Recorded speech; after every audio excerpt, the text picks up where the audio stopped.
is who would you choose as models? Number one is portrait. Number two is figure. Number three is nude.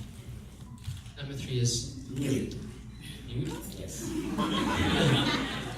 Um, which would go first and which would go?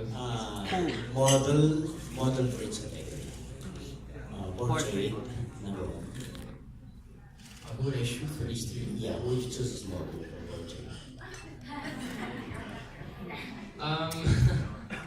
Well, number one, portrait. The face, yes. It would be, I guess,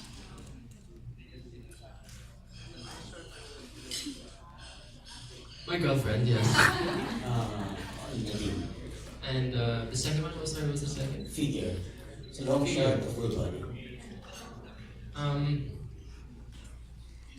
My girlfriend.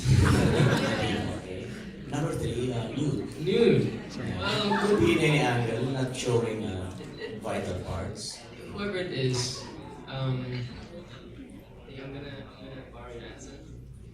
My pet. Your pet. Yes. A dog, a cat, or what? Nude, diba? So, walang damit. So, my pet cat. What was the name of your cat? Not Nadine, I suppose.